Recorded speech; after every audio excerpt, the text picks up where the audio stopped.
that we know this, now that we know that we could literally live 20, 30, 40, 50 years with fake bitachon. Fake bitachon, because we never really had a real big test. Person, Baruch Hashem, never had any real test. So instead of taking advantage of the opportunity and working on things even more, what does he do? He coasts. He says, no, I have emunah. Look, Chazon says, it's very easy to have this bitachon when it doesn't play an important part of a person's life. It's easy to speak of bitachon when it's just in theory. Easy to read the books, easy to listen to the shulim, easy to tell people, have bitachon. It's all theory, theoretical. But not in practice. Not in practice. At times like that, a person is just enjoying beautiful and pleasurable dreams, fantasies. And as time goes on, he fools himself and others into thinking that he indeed possesses greater bitachon in Hashem than his peers, when the reality is that he's using this attribute to make his dreams and fantasies of an unknown future more pleasant. Chazon Ish gives us an atomic bomb, saying to us, a person could literally be reading every single book about bitachon there is. He could even give lectures to people about bitachon. He could be a person that any time you talk to him, he says, no, emunah in Hashem, I love Hashem, emunah in Hashem. And in reality, he's a faker, not only to other people, to himself. He doesn't even realize himself that he doesn't have anything, that he's nothing. So, how could it be that he has the words that are coming out of his mouth, say emunah bitachon, but in reality, in his heart, it's empty? How could it be? Where is he talking about? How come it doesn't affect him? He says, he's just talking about emunah and bitachon in theory. In theory about other people's lives. In theory about other situations that are not affecting him. So for example, somebody comes to him struggling for money. He says, listen, have emunah in Hashem and everything's going to be okay. When he was struggling for money, he didn't exactly have emunah and bitachon. He started calling his brother and his sister and his cousin and his enemy and his arch enemy and this one and that one. When he didn't have any money, he called every single person under the sun. He even started going begging for change in the streets because he didn't have any emunah and any bitachon. But when somebody else was struggling, he said, no, have emunah and bitachon, everything's going to be okay. That's one way. Another way, he says to us, the person is simply enjoying beautiful and pleasurable fantasies. What does it mean, beautiful? He talks about things that he has bitachon in that are not here, such as the future. Somebody says, listen, aren't you worried about if you overeat, or you smoke, or you do this and that, when you get older, you're not going to feel good, or perhaps if you don't save up, you won't have a nest egg in the future, or perhaps if you don't do this, maybe you won't have teeth, you won't have vision. Well, you say, no. What, future? 20, 30, 40, 50 years from now? I love Hashem, emunah bitachon Hashem, Hashem, I trust Hashem is going to give me a good retirement plan, and He's going to give me all the things that I need when the time comes. He has bitachon in the future. But how do you know he's a faker? Problems of today, he's struggling, running all over the world, trying to figure out what am I going to do? I don't understand. I don't have money to pay the rent. I don't understand. Nobody wants to do this. Nobody wants to call me. Nobody wants to write me. Huh? Well, hold on a second. How do you have bitachon in the future? It's so far away, so unknown. But the problems of today, you're like sweating bullets. Where's all the conversations, those late night emunah and bitachon with the beer talks? What happened to that? Don't you remember last time you were right outside that emunah center, that drinking a couple of beers and saying, oh, listen, just have emunah and bitachon Hashem, when don't worry, it's going to be okay? What happened to that? Those types of people, what you'll see very often is they talk about having emunah and bitachon in things that are not here. They're the future, they're far away, somebody else's life, somebody else's situation, not their own situations. Their own situations, they struggle worse than the average person. There's actually so much of this that if you get to know people personally, it almost becomes like a sad joke. There's actually one particular guy, I'm not going to say his name, he's a decent person. It's just sad that this is the case. I would say 80% of his talks, he's a public figure, he talks on the internet and so on, 80% of his talks is about emunah and bitachon. Shab emunah, shab bitachon, without emunah, you don't have this, without bitachon, you don't have that. And he, tells people, that's like 80%, that's, it's a very popular topic. Sadly, as soon as this coronavirus hit, as soon as the some other hurricane or something like that hit at the same time, a couple of times already happened, he tells himself, he goes, I was so anxious, I didn't know what to do, I was pacing the whole house. He says this on a talk. Like he's pretty much telling people, he shows people he's a human being, but again, how can you tell everybody, the whole world, that you're the leader in emunah and bitachon, but you're acting like a fool? As if people created the coronavirus and not a Kadosh Baruch Hu. As if people are, many times people talk about it in theory, but when push comes to shove, they have nothing. They have babkis.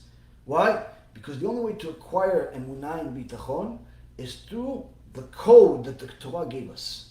The instruction that the Torah gave us. You have to perfect your character traits. You have to learn an enormous amount of Torah. You have to make sure you fulfill the mitzvot. And so on and so forth. You have to obviously go through life's practices, trials and tribulations, with an understanding that whatever is happening is the best possible outcome that's available to you in the world, and not just you're hoping for better. And so on and so forth. But in theory, it's very easy. And what ends up happening, Chazon Ish says, is that he falls for the traps of the Satan. She falls for the traps of the Satan, thinking that she has emunah, thinking that she has bitachon, because she does she has a few small things that she thinks, see, I won that battle. I prayed that I'm gonna have it, and I had it because I knew that I was gonna get there on time. Okay, Yetzirah cares if you get there on time or not. Yetzirah is not gonna deal with small things. They deal with big things. Why? Because that's how he breaks people, especially people that hold themselves up as leaders. But the person and the people and the community can literally live in a fantasy for many years, thinking that they actually have bitachon by sharing theoretical exchanges, theoretical conversations about what they would do if they won the lotto, what they would do once they get old, what they would do if they moved to a different place, what they would do if they got married and had kids, and what they would do in the future, what they would do if they could go to the past. Everything theoretical. Real life today, people are scared to leave the house. People are taking Xanax and all types of other pills just to make it through the day. Day to day, they can barely survive. The past, future, the unknown, people are as confident as can be about it. This is fake bitachon. Simple. It's not trying to offend anyone. It's a reality. It's what the Chazon Ish is saying. It's simply no bitachon. It's a trap of the Yetzirah.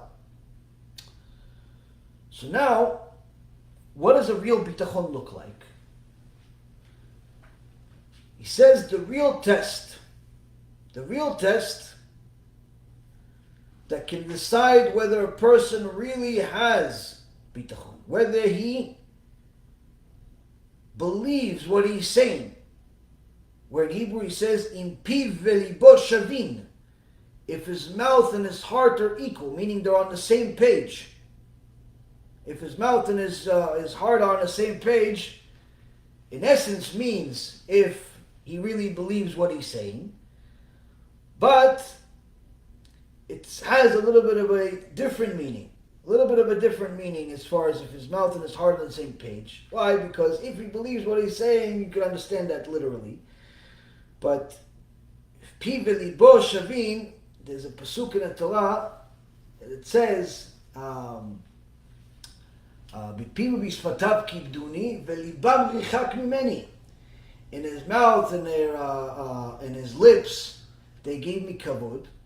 They honored me, Hashem says, but their heart was far away from me. Meaning they told people, yeah, we love Hashem, we love Hashem, we love Hashem, but in reality their heart was rotten. They loved themselves. They were just saying that because they wanted money. They were just saying that because they wanted a good reputation. They were just saying that because of other interests, other agenda. So he says that the real test can decide whether a person really believes what he's saying, whether he really does place his bitachon in Hashem, or just trained himself to chirp bitachon, bitachon all the time. He literally says chirp. Now the English translation in this version, it says to speak, but it doesnn't say in Hebrew. It says O ach limed leshono letzaftzef bitachon bitachon. Letzaftzef is what a bird does, chirp. Why does the Chazon Ish, the rebuke of the Chachamim is so spicy? Is you can't believe that they say things like that. But he says, mamash, somebody that has bitachon, or he's just a little birdie. He's just bitachon, bitachon, bitachon. He's not talking about somebody who doesn't know anything, ignoramus, doesn't know. He's not talking about it. He's talking about somebody that in essence pretends like he knows, pretends like he does, but in reality he's just mitzvtzif. He's just like a little bird chirping. Bitachon, bitachon, like the mantra. You know, like the self-help gurus of the world, they say, repeat, repeat, repeat, repeat, and everything's going to be okay. Like that. Why? Because the Onkelos, one of the Chachamim, one of the greatest Chachamim we've had, commentary by Onkelos, is part of the Alcha, Shulchan Aruch. You have to read the weekly parasha twice with commentary by Onkelos. And there's great Rabbanim, great Gdolim that says that even if you read Rashi commentary, that's sufficient too. But the point is, Onkelos preceded Rashi, and Onkelos on Sefer Bereshit, in the beginning, he says that HaKadosh Baruch Hu created man, but man was different than the creatures, because man had ruach mimalela. He had a special spirit instilled in him in order to speak. Whereas the other animals, even though they communicate, they're not speaking, they're chirping. They chirp, the birds chirp, chirp, chirp, chirp, chirp, chirp. They communicate, they understand each other. And the Sanhedrin, the heads of the Sanhedrin knew what they were even saying, but it's not considered speaking. It's chirping, mitzvtzef, makes sounds. But a person, he's a medaber, he speaks. He says, so, the Chazon Ish says, is this person really a Baal Bitachon, that he has Bitachon, when a test comes, or he's just a chirper, meaning he's just an animal. He's just like no different than the animals. He hasn't learned enough Torah, he hasn't applied enough Torah to really become a medaber like he's supposed to. He's just like an animal. He says that he does, but he doesn't. He's just chirping. How does he chirp? He says bitachon, bitachon, bitachon, just as a mantra. Over and over again, he says bitachon. And he thinks that just by saying bitachon over and over again, and reading the books, and talking about it, and telling his friends to have it, he thinks that in itself is going to get him bitachon. Because when he says, that's just chirping. Bitachon that's not enough to get bitachon. It's not enough to get bitachon. You need the test, and you need to pass the test in order to know whether you have bitachon. Now, the amazing thing is that a Kadosh Baruch Hu will test the person to see if he has bitachon, if he claims to have bitachon. Even if he doesn't, but needless to say, someone that claims to have bitachon will be tested more frequently than someone who doesn't. Because the Pasuk says in Psalms 94:11, Adonai yodea machshavot adam, ki hem ha'abel. HaKadosh Baruch Hu knows the thoughts of man, and he knows that they're futile, they're nothing, worthless.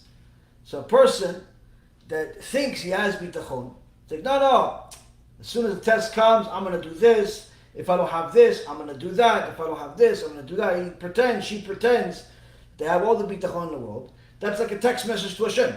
It's like a WhatsApp. Hashem says, okay, hold on a second. Oh, look at that. Says he has bitachon. Says he has bitachon. Okay, let's check. Let's check if they have bitachon. Because there's a big reward for having bitachon.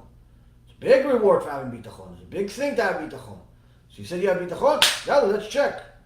I have people all the time say, listen, I know I have all the bitachon in the world in Hashem, but listen, if there's a but, don't quite say you have bitachon yet. You're trying, but don't quite say you have bitachon yet. Why? Because that bitachon is a big thing, and we want to get there, but we can't give ourselves the illusion that we do already have something that we don't own. Like talking about what will you do with the house and with the building without even buying it. It doesn't really work out so well in real life.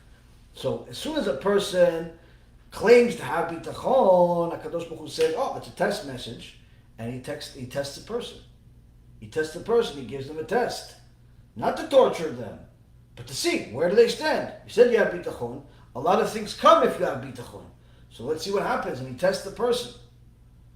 And to see if the person is simply chirping, or he's really speaking words of emet.